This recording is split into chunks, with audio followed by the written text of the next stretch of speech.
Hi everyone and welcome to my official 2020-2021 Premier League predictions video. I have been excited to do this for many weeks now since the 1920 campaign ended, with Liverpool coming out on top. The three teams being relegated were, of course, Norwich City, Watford, and my beloved AFC Bournemouth. I will do a championship prediction video probably in the coming days, I'd presume. As I said in my last video, or I think maybe the video before, because my last video was literally about honking my Tonka truck, I did mention that my uploading schedule will be a bit crippled because of my hecticness, if that's even a word, with my school life at the moment. But anyway, that's no excuse. I'm just going to get straight into this video. If you enjoy this sort of content, please leave to watch. Please feel free to leave a like on the video and subscribe if you are new around here. That would mean a lot. It would really help me out. Anyway, let's get stuck into the video. So, 20th place, I'm going with Aston Villa. Now, of course, Aston Villa survived by the skin of their teeth on the final day thanks to a 1-1 draw against, I think it was West Ham. And I think they're going to finish 20th this year. I reckon they're going to finish bottom of the league this year because I think they're going to be losing Jack Grealish. Now, of course, he might stay. And if Jack Grealish stays, to future me reacting to this, I think Villa have a really good chance of staying up if Jack Grealish stays. As long as he's not a pain in the arse, then I think they have a really good chance. However, I just don't see them staying up with the squad that they've got. They're relying on Matty Cash, who, since that 4-2 win in the FA Cup over Arsenal in 2017-2018, just hasn't shown any good signs. 19th place, I am putting West Bromwich Albion there. Now, of course, you expected me to put them 20th because their squad is absolute shite. However, I think West Brom are going to kind of put up a bit of a fight. Now, they could stay up. Now, you might think I'm stupid for saying that. Sheffield United last year finished 9th. Everyone would think they would go down. 20th place, most people. And they finished 9th. Season before, Cardiff City, so close to staying up. You know, they were by far the weakest team in the division, like West Brom are this year and like Sheffield were last year. 2017-18, I mean. Huddersfield stayed up. Weakest team in the division, they killed it. They finished like 16th, I think it was, and survived by getting a draw at Stamford Bridge. It's amazing, you know. Bournemouth in 2015-16, for example, they stayed up. I mean, the smaller teams can fight. They really can put up a really good fight and a really good effort. You remember Hull City in 2016-17? They stayed up. I know I'm rambling on about this same thing a lot, but West Brom do have a chance. It's not as clear-cut as it may seem. However, I would not be surprised, and I'm sure no one would be, if they finished in that relegation zone. So, sorry West Brom, but your team is absolute dog, and I think you're going down. 18th place, sorry mum, but Crystal Palace are going to be finishing there. I think they will just about go down, and the reason for this is because I think Wilfried Zaha is leaving the Selhurst Park. Now, if he stays, similar to Aston Villa with their Jack Grealish situation, if Zaha stays, I think they will stay up quite comfortably, because let's face it, Crystal Palace are a good team. Hodgson is just a results manager, isn't he? He's very good. But did you see the way that they ended last season? I think it was 6 straight defeats, 9 straight games without a win, something crazy like that. Zaha, I'm sorry, he just can't stay at Palace anymore. We've said it every summer since 2016. He just cannot stay at Palace anymore. He has been there too long. It is really deteriorating a player that he could be. He's in his prime now. This is his prime time, right now. He's in his prime, so this is a perfect opportunity to move to a club like Spurs. Not that he'd really get any game time there. Arsenal, he probably would. I don't know, man.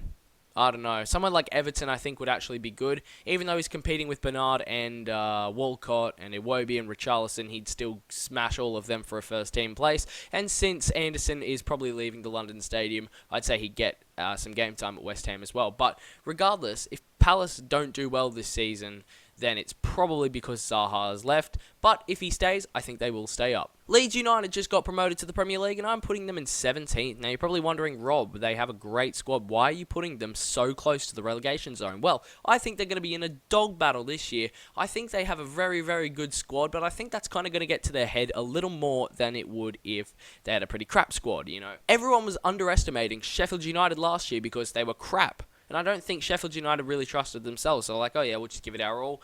I think everyone's going to be really trying their best against Leeds, and I'm not saying they wouldn't be trying their best against Sheff U, but let's be honest, everyone thought, oh yeah, easy dub against Sheff, right? But no, I think everyone's going to know how good Leeds are, and even though it's important to have a good squad coming to the Premier League, I still think that they're going to be contended with really well, especially with the fights of Cardiff, Sheffield United, Huddersfield, Hull, Bournemouth in the last few years, as I touched up on before.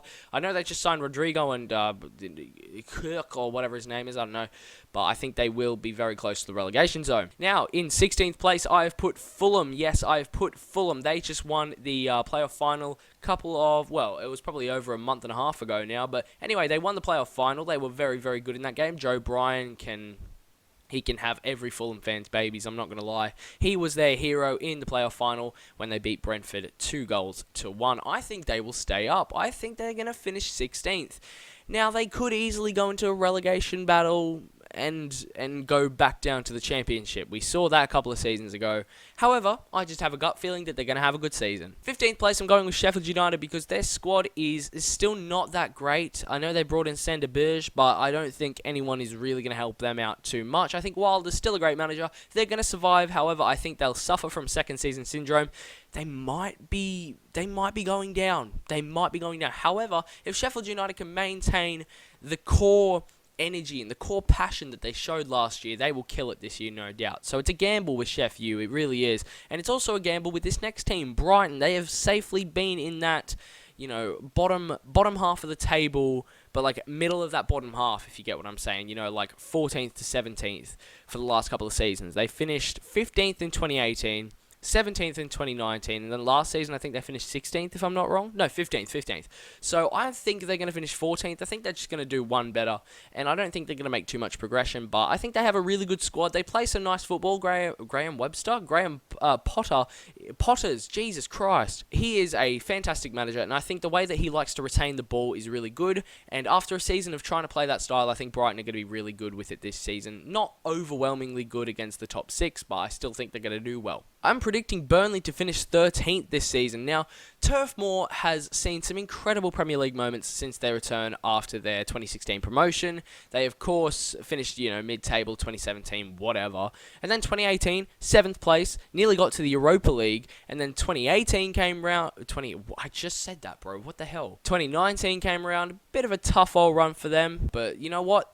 Last season was amazing. They just about got in the top 10. They were absolutely fantastic, particularly in the second half of the season. I think it's just going to be a standard finish for them this season. Finishing 13th will be Burnley. Now, I have absolutely no motive for this, as the Newcastle takeover just isn't going to happen, but I think Newcastle United are going to finish 12th. Now, yes, that is better than they have done over the past couple of seasons, but you know what? Who cares? They have a good squad. We know this. Saint-Maximin, Jesus Christ, how good was he at the end of last season? I think he's going to be absolutely brilliant this upcoming season. I think he's going to get lots of goals, lots of assists. I think Almiron's going to start doing something, not too much though. I think Joel Linton's still going to be as useless as an empty bottle of beer. But I just have a feeling that Newcastle are going to do well. And I think West Ham are also going to improve by finishing in that 11th place. Just missing out on top 10. Jesus, West Ham fans, I am so sorry for you. I know that's coming from a Bournemouth fan who just got relegated in the worst possible fashion last season, but I'll talk about that in another video. But West Ham United have gone through a lot in the past few years, from finishing 7th in 2016, getting a new stadium, bringing in these flashy players like Yarmolenko on Nautovic and freaking Chicharito, Zabaleta, Felipe Anderson. It's just not been a good look, has it? I think Mark Noble's got very limited time left in this top flight, but he is a West Ham legend and Premier League legend, no doubt. Now moving on into the top 10, Wolverhampton Wanderers are going to finish 10th. Now, last season I thought that their European football would definitely come back to bite them in the Premier League. This season they don't even have that, and I think they're going to do a little bit worse. I think they're just going to slide down the table a little bit more. This is just purely based off a gut feeling. That's what Premier League predictions are, because we've got so long until the transfer window closes. I just think that Wolves are going to have a little bit of a decline in their form. I think their defense is just going to be a little less secure, especially since they've lost Matt Doherty, and they are heavily linked with losing Leandro Dendoncker, that's his name. So we'll see what happens with Wolves. I love them. I think they will do well. But I don't know. I think they're going to finish just about mid-table. Ninth place, I am predicting Everton to finish here. Now, everyone just predicts Everton to finish 7th or 8th every season. They finished 12th last season. 12th. Like, that is poor.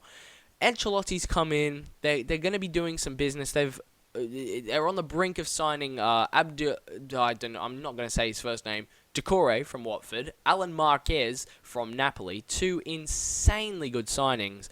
You guys would know if you were watching my Napoli career mode, which is probably going to stop now, that I'm not a fan of Alan in FIFA, but in real life he's such a good and well-rounded midfielder. I think this is a great purchase for Everton if they can get it over the line. 8th place, I'm going with Leicester City. Now, yes, they finished 5th last season. They were in the top 4 for like 33 games of the season or something ridiculous like that. Somehow they didn't make it into the Champions League spots, but I am predicting them to finish 8th this season and miss out on European football via the Premier League position slots. But I think European football is going to take its toll on Leicester, and I think they're just going to come crashing back down to earth a little bit. Now, you're probably wondering, where's Southampton? Well, they're in 7th place according to me.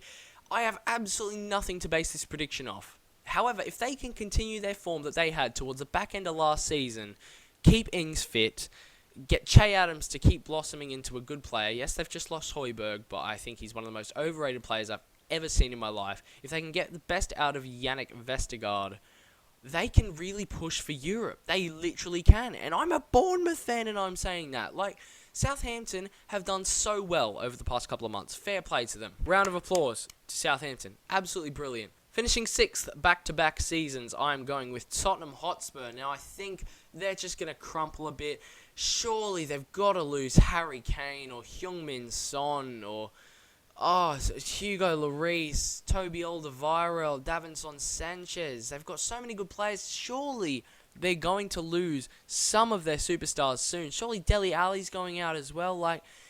Surely it's only a matter of time. They've kept hold of their big players so far, which is absolutely huge. However, I think Mourinho is just not going to get the job done. I think they're going to finish 6th back-to-back seasons. And then their North London rivals, Arsenal, are going to bounce back and just miss out on top 4, I think, with 5th placed finish. However, I think they'd probably take this. After finishing 8th, I think they'd probably take this. Arteta's done well since he's come in. They're linked with so many bloody players, but we'll see which players they do end up bringing in. I think they've definitely got an improved squad. I think Pepe's starting to shine. Aubameyang's probably got 1 or 2 years left at the top, and Saka's probably not going to be with Arsenal much longer, particularly if they don't really do anything and progress anymore. But now I'm going to get into the top 4, the Champions League slots. 4th place, controversially, I'm going with Chelsea. So they finished 4th last season. They were really good. I think that, some games they were really good. Other games, they just played like trash. They were so inconsistent, and I think they're going to have a similar season in terms of their consistency. You know, I think Ziyech, Werner, Havertz is obviously going to join, Chilwell. You know, they've got a lot of good players, but I just don't see them really... I don't see them doing anything and using them properly. I think Lampard's just a bit too inexperienced to get that push for the top 2. However, if he can in the next couple of seasons, then I won't be writing Chelsea off as much as I am now. So, Man United, I am putting them in 3rd place. Now, this is because I personally think that Rashford is going to win the Golden Boot. I'll get onto that a bit more later. But he's growing in age and getting better with it. Martial is growing up and getting older, but also getting better with it, and he's about to hit his prime. Pogba, if they can keep him fit, he'll be a nightmare. Bruno Fernandes, growing up, getting better. Donny van de Beek, growing up, getting older. Harry Maguire at the back, who had a great season last year. Bit of trouble at the moment for him over in was it Greece or something like that, but we won't talk about that in this video. We've of course got Aaron Wan-Bissaka, who was the best right back in the league for me last season. Yes, better than Trent in terms of all-round play. I know Trent was great, but I think Wan-Bissaka's defense just completely topped it for me, particularly since Man United conceded a lot of chances. I'm getting a bit sidetracked here. I think De Gea will pick up his form next season, and I just think Man United are going to finish 3rd again. I think they'd probably take that. Just constantly hitting that top 4, top 3 spot will progress them back to their glory days. Now it's the big one, though. Who is going to win the Premier League, in my opinion? Will City get back on track, or will Liverpool go back-to-back to win the Premier League 2 seasons in a row? Well, I can confirm that in 2nd place, I'm going with Liverpool. And this, of course, means that I think Manchester City will retain, well, not retain, will re-grasp that Premier League title-winning status. But let me talk about Liverpool a bit more. Now, Klopp has done so well, bringing in Sadio Mane, bringing in Mohamed Salah. They're about to sign Thiago, offload Wijnaldum. Thiago's got a year or two on him, so that's pretty good business as well. Fabinho's growing. Robertson's growing, TAA's growing, Joe Gomez is growing, Van Dijk's still got another 3 or 4 years at the top, Alisson's a great goalkeeper. They've got a great squad. However, some of the signings that Klopp's been making, their backup left back, I've seen some highlights of him. They're not very long. I'm not saying he's bad. I'm just saying from what I've seen of him, he's not really that great. They've got an unreal starting 11, but I just think if they can keep their squad fit, they've got a really good shout at going for the title again. And I think they do anyway. But I have a sneaky suspicion that injuries and match fitness is just going to cripple them a bit too much. And they're going to be forced to play players like Origi, Minamino. And Origi doesn't turn up in any games except for the really big ones. So that could be a problem, finding a consistent goal scorer. They don't really have one anyway. I mean, Mo Salah and Mane score most of their goals, but either way, I think Liverpool, as I said, could have a really good crack at the title, but I just don't think that they'll have enough to keep up with the powerhouse that is Man City. Did you see the way that they ended last season? It was unreal, bro. They scored over 100 goals for the second time in recent years. I mean, they're just insane, aren't they? Like, they are actually unstoppable on their day. If they can maintain consistency, they could do the invincible. They could break records left, right, and center. I actually think the most assists in the league to a certain player will actually be awarded to Raheem Sterling. Either way, I think City are going to win the Premier League this season. I think with the signing of Ake, they've still got Laporte. They're going to be signing Koulibaly at this rate. They might. If they don't, then it might be a bit closer. But if they sign Koulibaly, for me, it's done. They've got like 5 right wingers at the moment. And they're still linked with Jack Grealish. They've got Rodri. Fernandinho has probably got 1 more season left in him. If they can keep Benjamin Mendy fit, my God, he will be a nightmare for any defence. They've got Cancelo and Walker as right-back options. They've got De Bruyne, Bernardo Silva, Phil Foden, Gundogan. So many good midfield options. Then they're going to have Jesus slowly taking over Aguero's starting position in the team. And, of course, Ederson in goals. So much squad depth. I think that's what's going to get them over the finish line just before Liverpool this season. And we'll see what happens elsewhere, you know, in the Premier League. Who do you think is going to come up to the Premier League? Who do you think is going to get relegated? Who do you think is going to finish where? Who do you think is going to win the title? Let me know down below in the comments. One last thing, I've already said it, but I think the Golden Boot will go to Marcus Rashford. I think he'll have an absolutely stunning season for them. And I think for Manchester United, of course. And I think Raheem Sterling will get the Playmaker of the Season award. But apart from that, thank you guys very much for watching this video. As I said, let me know your thoughts down below. I'd absolutely love to interact with you and let you know my thoughts on your opinion. I got there eventually. Feel free to like and subscribe. But apart from that, yeah, again, thanks for watching, and I will see you all in the next video.